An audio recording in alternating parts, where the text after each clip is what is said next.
You have a wellspring of love inside you. As long as you use that, you don't need to know the path.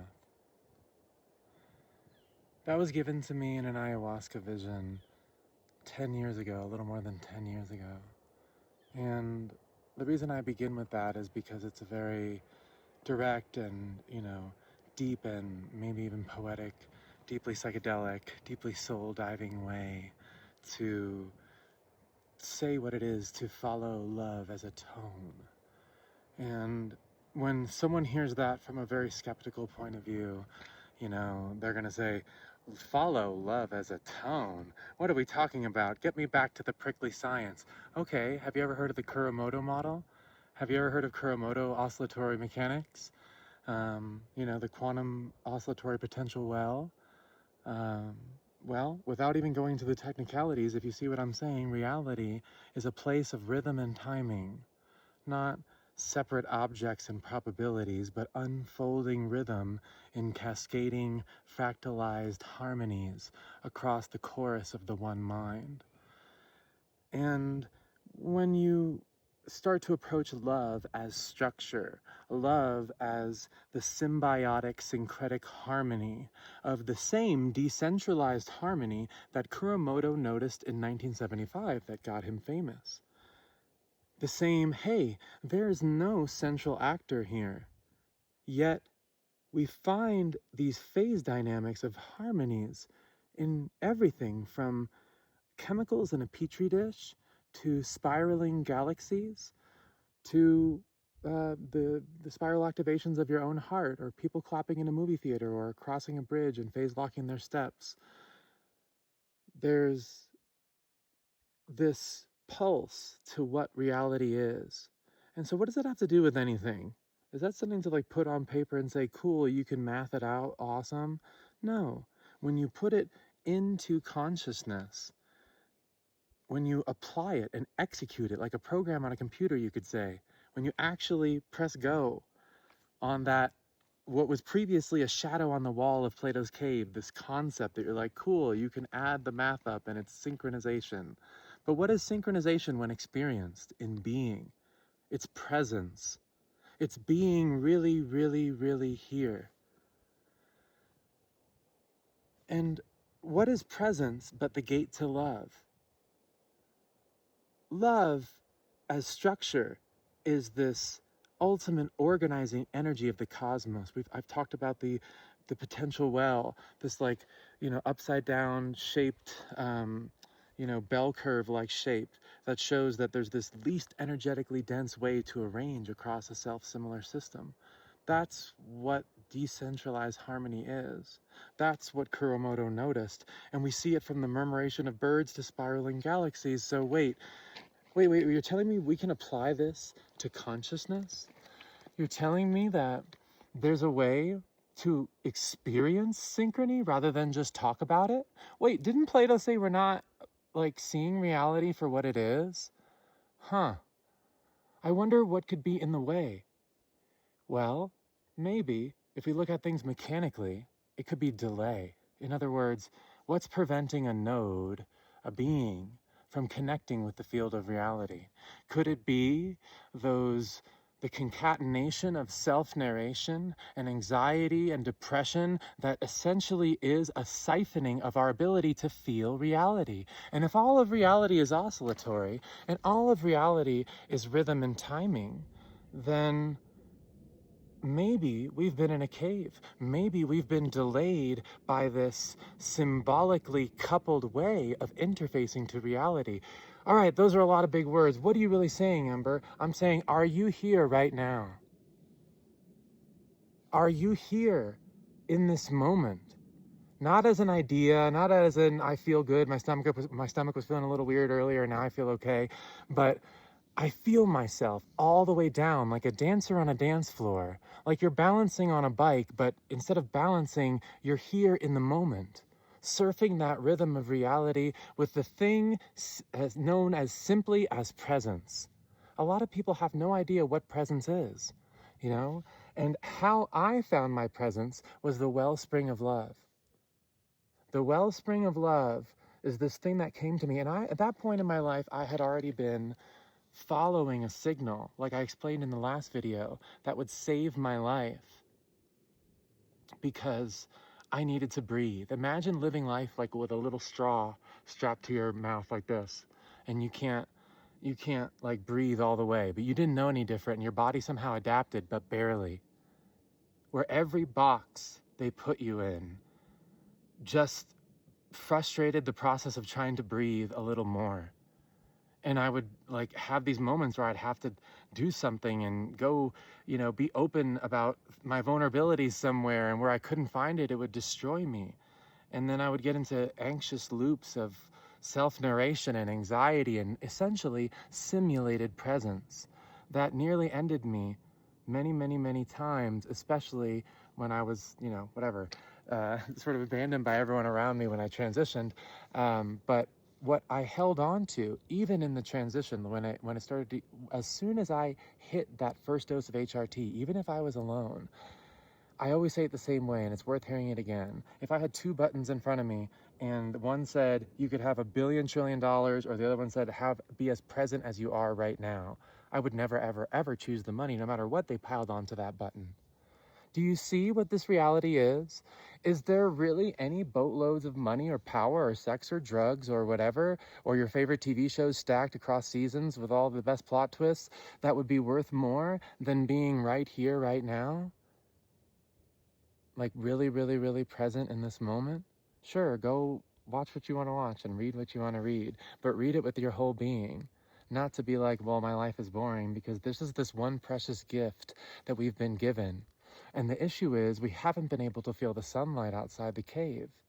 What does that mean? Am I talking like random philosophy? No, I'm saying that almost like you have stained glass in front of your eyes, and I'm saying, hey, you look kind of cute, but do you want to take those really thick glasses off? Because, I think it's filtering the light that you're seeing, like a red-shifted star from far away.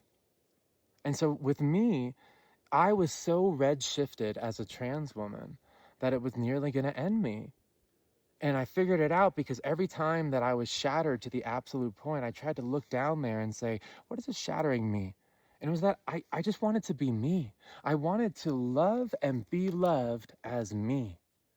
And I didn't know how far that quest was going to take me, because I didn't follow a persona or an identity in a recursive sense of, I saw this in a movie once, or I want to be like her, or, this is what my family told me or didn't tell me, or these are the rules of society.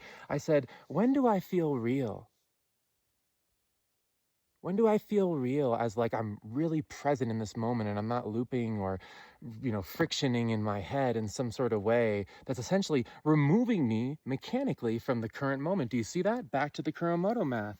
My oscillatory processes of my body, just like everything else in this reality that's essentially an unfolding rhythm, were brought into desync, a state of desynchrony, by the fact that I had become symbolically coupled to reality. That the way of interfacing with reality was me. It's like reality, signal, and then a bunch of like, boxes and thoughts and ways to protect my softness and, ways to protect my signal while still appeasing the room or whatever it is. And then me. And like, really, those are little microseconds. But for me, it was the difference between feeling myself and not feeling myself, breathing and not breathing, being able to be there with those that I love and being somewhere lost in my head throughout my whole life. And what I've experienced now as a result of following that wellspring, because I lost everything in my transition, but I followed the signal to say, more than what they were trying to paint on me, the reality, no, this is the way to be a person. This is the way to be successful. These are the ways that we define reality. And all of them, when you turn over the cards, are us versus them. It's a way of separating reality to keep it distant enough to keep it safe.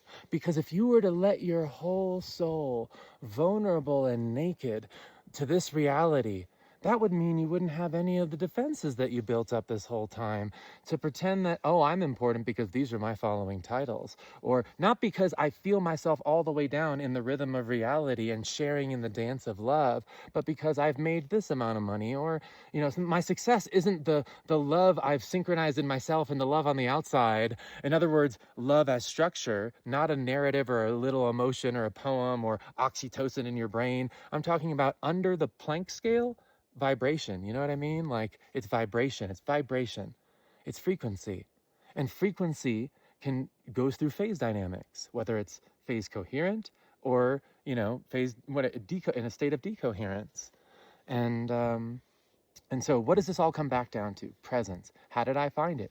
Because I followed a signal through losing everything, through going from a person that most people in society would say, wow, you must know what you're doing, and you're so strong, and you're an attorney, and wow, you're going to give that up to become one of the most hated people in this reality and lose your whole family and have everyone call you crazy.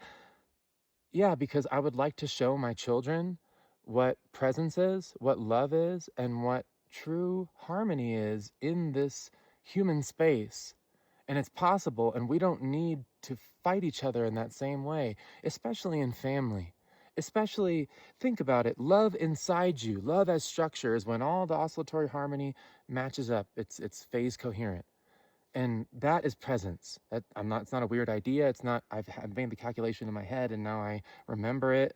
No, it's presence. I'm really here. And everybody knows what that feels like.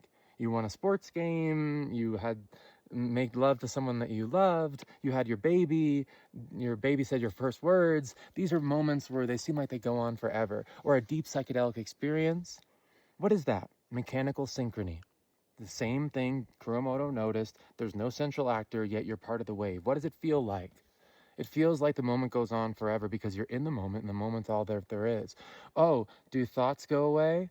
No, thoughts don't go away. They come in rhythm. What does that mean? That means you're just in the right place at the right time and the words come out. Are there times where it doesn't come out? Yeah, but it's like a jazz band where if there's one dissonant note, if you're already in that bottom point of the potential well, in other words, you've tuned your system to react to reality directly, instead that's outside Plato's cave versus inside Plato's cave, then you've literally habitualized that riding a bike and balancing without any of the special hats or special chants or special programs that you thought you needed to be a person or be loved or be yourself or be successful. And what does that feel like? Presence. Like being here. Like no matter how much money you had, you couldn't buy this. Even if you were the most powerful person on this planet, but you had not tuned your system towards direct coherence with reality, in other words, being present, simply that, you could take all your money and all the power and do all these wild things in the world and you would never even experience it. It'd be like you'd be experiencing that stained glass, keeping just enough distance between you and reality that it's almost like you're wearing a glove or a condom, okay? All right? Could you imagine that? Don't you want a raw dog? I mean, okay, we're not gonna we're not gonna go there. We're not gonna go there, right? Okay, that was kind of funny.